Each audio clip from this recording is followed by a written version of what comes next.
say anything. We can take our time, what's the rush? You can bring a friend, girl, I don't judge. You know I'm a good guy. Hello everyone, welcome to Sweet Talk, Talk with Siswi. Baik lagi nih di podcast yang sangat spektakuler bersama aku, Nafa Maulaya. Hari ini kita bakal ngobrol bareng lagi nih, bareng orang-orang penting yang ada di OSIS MPK MA Amanatul Islam. Kemarin kan kita udah ngobrol bareng ketua OSIS dan ketua MPK-nya. Nah sekarang kita bareng sama wakil ketua OSIS dan ketua MPK-nya nih. Mari kita sambut wakil ketua OSIS dan wakil MPK MA Amanatul Islam. Sebelumnya kenal dulu nih, kalian namanya siapa, terus yang mana yang wakil ketua OSIS, yang mana wakil ketua MPK?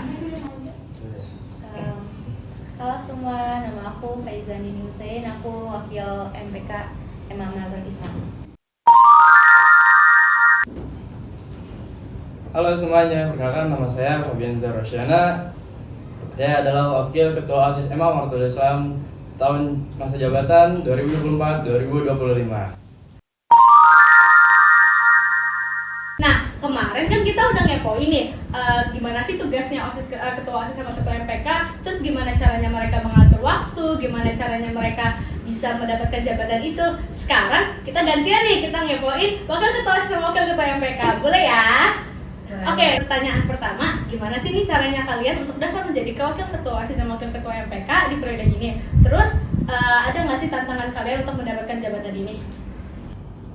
Boleh. Kalau dari aku sendiri sih, untuk awal-awal tantangannya mah masih banyak. Apalagi kan yang sebelum-sebelumnya kan pemilihan ketua OSIS kan nggak kayak pemilihan kayak sekarang. Maksudnya secara global siapapun di luar dari organisasi sebelumnya bisa masuk, dan habis itu yang organisasi juga bisa masuk. Kalau sebelum-sebelumnya kan hanya anak-anak OSISnya saja nih yang boleh masuk, yang bisa ngejabat. Cuman karena diperbolehkan untuk seluruh umum, makanya kaget aja sih sebenarnya. Jadi karena kayak was-was, aduh saingannya banyak berat, terus kayak aduh argumennya kuat takut kalah gitu ya. Tapi cuma bawa santai aja, itu aja sih. Kalau aku waktu ada formulir buat pendaftaran OSIS MPK itu, aku daftar dulu pakai formulir, terus tiba-tiba dipanggil ke ruang OSIS MPK buat diskusi bersama pembina. Dan ternyata jadi wakil. Nah, waktu kalian keterima jadi wakil tuh, kalian ada kayak merasa takut nggak bisa nge-handle atau nggak yakin gitu nggak sih sama diri kalian? Atau kayak merasa, wah ini mah passion gue banget nih gitu? Kalau aku awalnya sih rada takut ya, karena awalnya minat aku bukan di sini dan daftarnya juga bukan di sini. Tapi pas tahu jadi wakil, kayaknya yaudah lihat ke depannya, tapi pasti bakal dijalani dengan baik dan berjalan sampai sekarang. Kalau dari aku sendiri sih, awalnya emang udah diskusi sama Kirei, karena kan emang ngecalon bareng ngejabat. Yang sebelumnya awalnya aku dulu yang jadi ketua OSISnya, cuman karena di switch karena banyak kekurangannya, karena akses batasnya terbatas. Kayak aku sendiri itu anak pondok, jadi makanya kayak aduh gimana ya, nanti ntar ke depannya susah nih komunikasi sama pembina atau gimana. Ya udah, jadi makanya di switch aja tukeran sama Kirei. Dan emang ini mimpinya Kirei juga kok mau jadi ketua OSIS, makanya kita wujudin bareng-bareng ya. Aku makanya berusaha sama Kirei untuk gimana caranya biar kita menang bareng-bareng. Habis itu ya dijalanin aja untuk sisanya ke depannya, lihat kondisi kondisional. Intinya jadi nggak malas-malasan aja sih sebenarnya. Berarti ini kalian ada yang sudah terencana sama ada yang kayak tiba-tiba spontan dipilih ya, jadi kayak agak kaget ya. Terus kalian tuh waktu pertama kali dipilih jadi wakil ketua OSIS, waktu menang jadi ketua OSIS sama waktu dipilih jadi wakil ketua MPK, itu perasaannya gimana sih? Terus kalian ada motivasi tersendirinya nggak? Atau apa mungkin dari periode pertama kalian udah ngincer jabatan itu?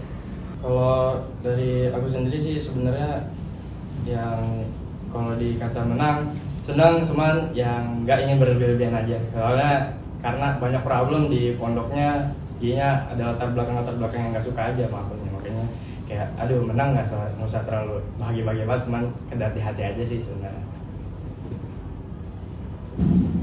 Kalau aku sebenarnya dulu kan MPK juga, terus sempat mikir kayaknya sempat ngincer juga bilang gitu. Cuman ya ternyata dapat, jadi ya udah alhamdulillah senang aja gitu.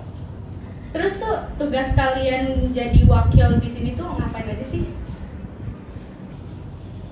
Kalau aku sendiri karena kan anak pondok terbatas juga dalam hal kegiatan komunikasi, jadi hanya membantu di bagian kegiatan-kegiatan yang hanya di sekolah saja. Cuman kalau untuk di luar dari kegiatan sekolah sih hanya bantu bisa tipis-tipis doang, cuman nggak terlalu maksimal. Dan itu juga karena lagi bisa, cuman kalau lagi nggak bisa ya harus digantikan dengan orang lain. Cuman kalau kira sendiri lagi nggak bisa, ya udah aku sendiri sih ke kayak ngomongin musyawarah aja sama anak-anak yang lain, jadi kayak barengin aja ganti-gantian, jadinya tolong diinin.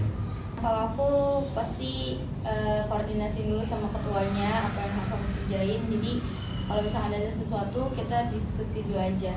Jadi mana bagian aku, mana bagian ketuanya gitu. Terus juga gimana sih caranya kalian ngatur komunikasi antara kalian sama ketua kalian? Apalagi ini kan ada yang pondok ya. Yeah. Terus yang Faiza, apakah ada kesulitan gitu? Kalau kesulitan sih kadang-kadang emang kalau menurut aku ketuanya susah dihubungi ya guys. WA nggak dibalas-balas. Jadi aku harus sesabar itu. Setuju.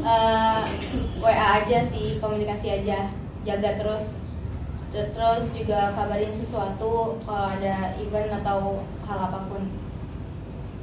Kalau dari aku sama Kira sih, alhamdulillah semua berjalan lancar. Cuman kalau untuk komunikasi paling hanya saat malam hari doang. Jadinya karena aku udah dari pondok udah dapat izin, dapat akses untuk bawa ke pondok dan ke sekolah juga.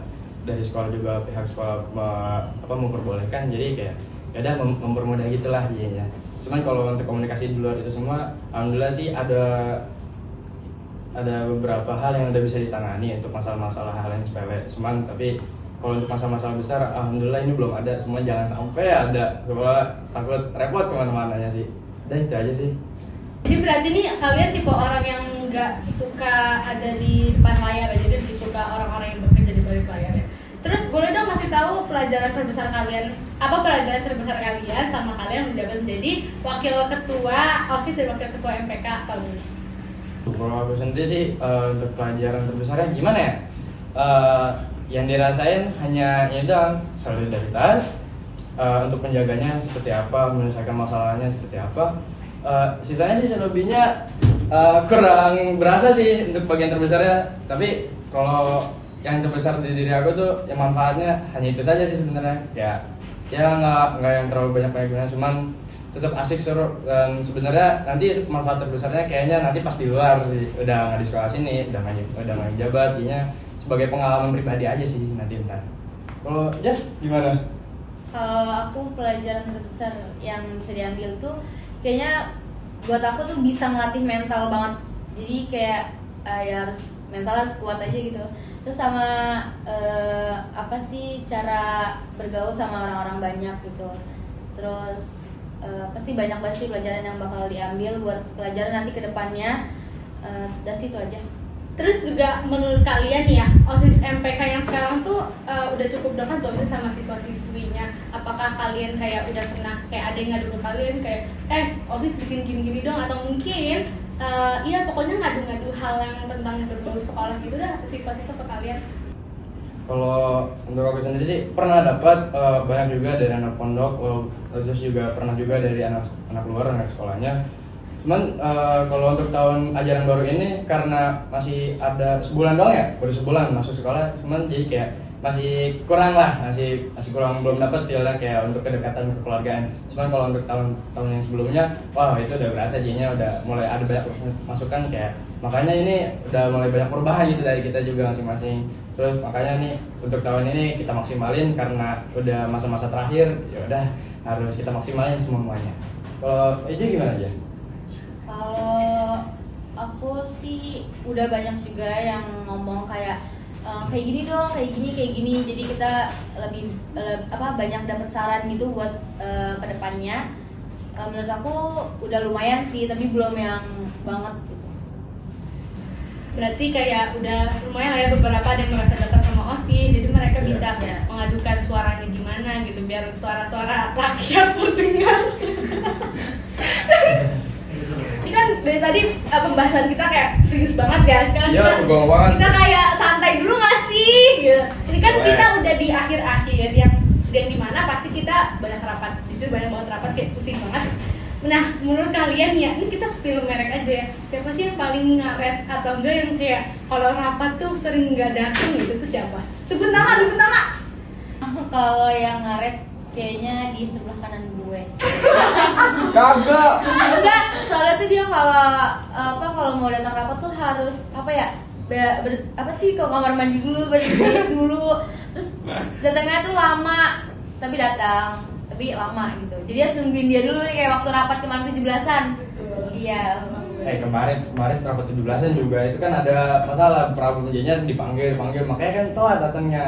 Makanya seenggaknya kan nanyain masih bukannya datang tapi ngaret gitu aja sih. Dan kalau dari aku sendiri sih yang paling ngaret kalau lagi tiap rapat siapa ya? Kayaknya anak pondok gak sih? Iya sih ya, kebanyakan sih anak pondok. Cuman kalau anak keluarnya ngasih pon yang daklan dia. Betul dia parah, aduh. Orang nih yang ada datang rapat, ngomong mau nggak ikut rapat nih, izin aturan. Nih enggak asal ngilang aja. Ya ilah. Kata gue mah, udah tolong Pak, ya dateng gitu, dikit bentar ya datang. Buat nih kagak besokannya diam ya. Udah ngomong apa-apa, wah kacau tuh orang. Aduh. Cuman kalau untuk ngaret juga, aku sendiri juga kadang ngaret, sering-seringan, cuman ya tapi jangan datang lah, jangan kagak. Kan kalau untuk Asipal, dia karena nggak datang juga nggak apalah, dia juga urusan apalagi kan karena anak luar juga, makanya mungkin banyak kebutuhan yang lain di luar, makanya dimaluin aja sih sebenarnya. Orang tersibuk di dunia kayaknya dia. Orang tersibuk di dunia.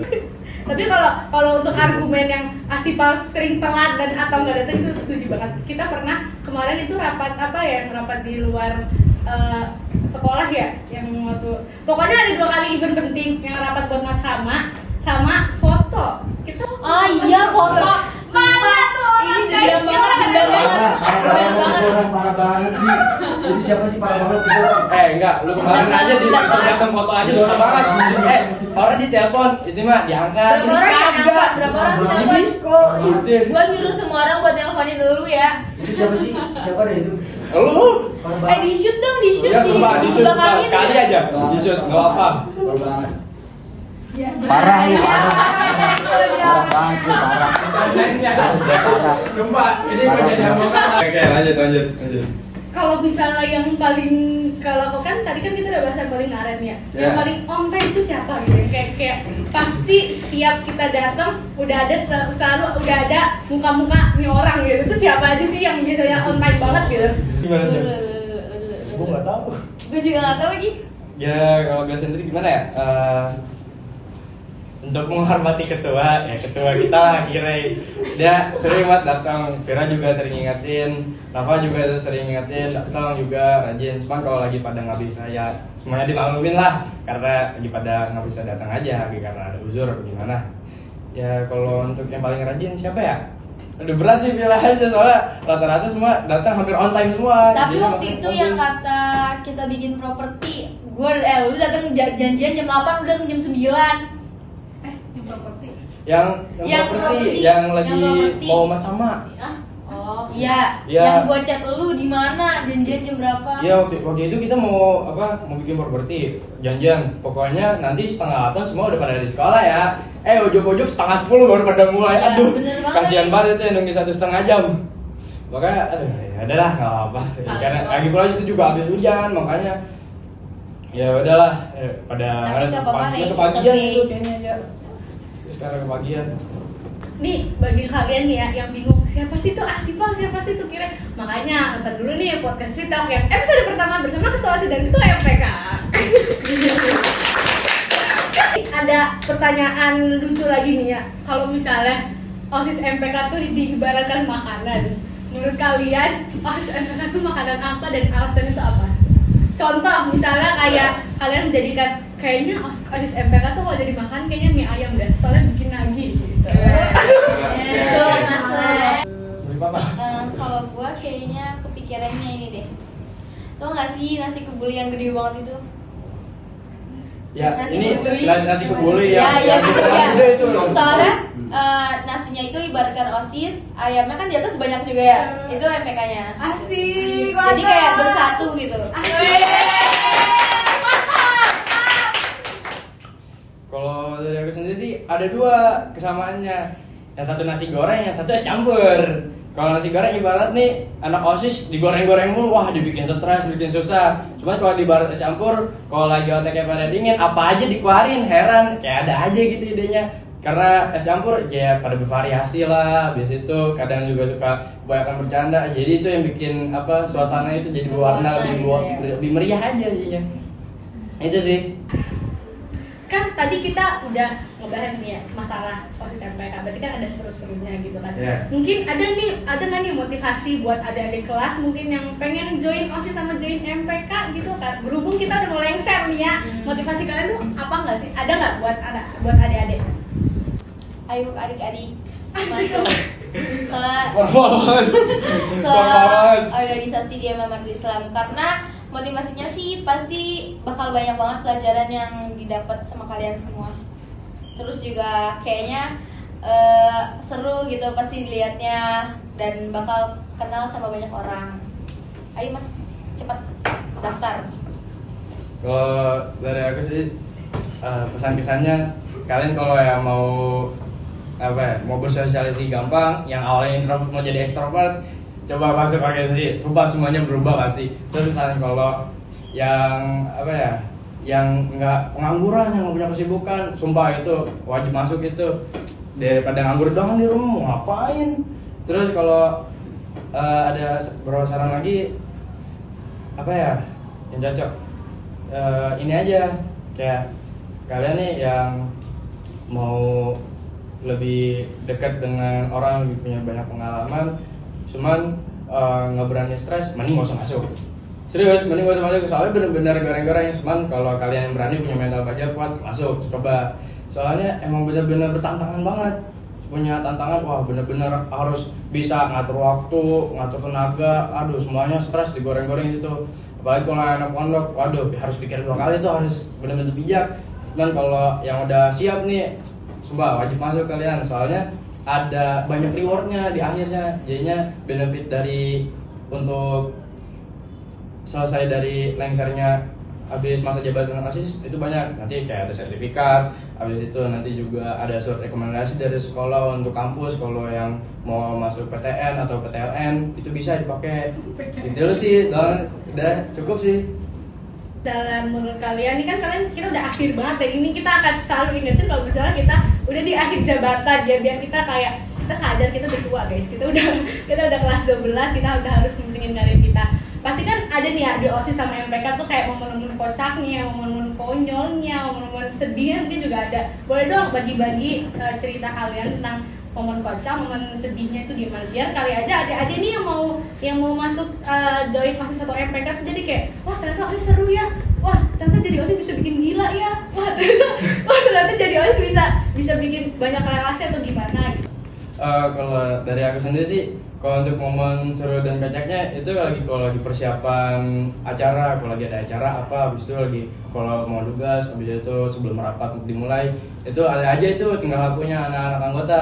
Cuman kalau untuk momen sedihnya kayak lagi selesai acara, selesai rapat, kadang kalau lagi jalan pulang ke rumah nih, kalau aku kan di pondok, jadi kayak berasa aduh udah semua serba mau selesai, semua yang datang udah harus bisa ditinggal, yang ditinggal juga harus kuat. Jadi kayak gimana ya, rasa senang sama sedihnya itu berasa banget di hati, karena alasannya ya itu karena udah nyatu itu jadi keluarga semuanya. Jadi berasa itu rasa saling kehilangannya satu sama lain sih. Kalau aku momen lucu mungkin menyenangkan itu setiap akhir event. Kenapa tuh? Karena misalkan nih hari terakhir banget classmate itu kan pasti ada kayak ngumpul bareng-bareng, terus makan bareng, eval gitu. Terus kemarin akhir event classmate kita ngapain sih di sini? yang ngumpul di sini ramai banget. Sama. Oh iya, sama. Kita nunggu break. Ya di sini terus pulangnya sampai sore banget itu kita di sini. Terus kalau bikin konten gitu tuh menyenangkan sih. Kalau sedihnya after event juga, tapi pas baca kritik saran itu ngena banget gitu. Karena kata-kata itu saran, kritik juga itu rada sedih sih gitu. Ini kita kayak live after event OSIS aja tuh kayak berasa banget kayak tiba-tiba boring, apalagi kita live after share nanti kita gimana kayak oh my god, dan 2 tahun periode ya ini ya, 2 periode kalian OSIS yang aktif banget, tiba-tiba nanti di akhir kalian di sini kayak kalian tiba-tiba ngelihat kali ada event sekolah tapi bukan kalian pengurus, itu kayak damn gitu. Ini biar kita nggak berlarut-larut lama ya, soalnya takutnya kalian semua bosen melihat hostnya saya lagi gitu kan. Jadi biar kalian nggak bosen, kita nggak lama-lama kali ya. Ini kita lanjut ke pertanyaan terakhir ya. Kalau misalnya kalian bisa mengulang waktu, kalian tuh pengen nggak sih jadi wakil ini? Kalau menurut aku kayaknya enggak, karena tanggung jawabnya buat wakil itu sangat besar. Jadi enggak aja gitu. Kalau aku sendiri sih, kalau dibilang mau, hampir mau, bukannya mau. Kalau dibilang hampir mau itu karena kesenangannya, keseruannya. Cuman karena nggak mau ngulangnya ini, yang lebih dominan kayak tanggung jawabnya besar. Habis itu secara nggak langsung juga banyak hal yang harus ditanganin. Jadi nguras banget tenaga. Cuman masih kepengen lagi, cuman nggak pengen yang terjun langsung, kayak cuman pengen ngerasain cipratan-cipratannya aja. Cuman nggak mau ikut, nggak mau terjun, intinya itu dah. Berarti kalaupun misalnya orang-orang kan mungkin banyak kayak yang ngincar mau ketua OSIS lah, mau ketua MPK, mau wakil OSIS, mau wakil MPK tuh dengan karena biar tenar mungkin. Nah, jadi berarti kalian nih kayak mematahkan diri kayak jadi wakil tuh nggak semudah itu juga. Iya, Karena benar-benar sulit. Ya, tanggungannya jadinya kan banyak banget ya. Jadi apalagi kalian ini tertinggi kan, jadi di bawah ketua. Jadi kalian harus bisa nge-backup ya kalau nggak ada ketuanya. Gitu. Kayak ini cukup kita akhiri ya pembicaraan kita. Ini juga udah lumayan cukup membantu informasi dari kalian gitu kan. Mungkin kalian nih teman-teman yang ada di rumah dan teman-teman yang ada di dimanapun kalian berada yang kalian nonton ini, kalian kalau misalnya ada saran, misalnya kayak pengen, ya aku pengen lihat dia deh ada di podcast, komen aja ya guys, please banget, kita butuh komenan kalian di bawah. Nanti ntar insya Allah diturutin kok sama prosedurnya, ya kan? Kayaknya aku akhir sampai sini aja kali ya. Sini Fabian sama Faiza udah datang ke Sweet Talk kita kali ini, udah meluangkan waktunya gitu ya di sore hari yang habis belajar. Terus dukung ASIS MPKM Amanatul Islam ya. Amanatul Islam. Santun Islami intelektual prestasi. One is the loneliest number that you'll ever do. Two can be as bad as one. It's the loneliest number since the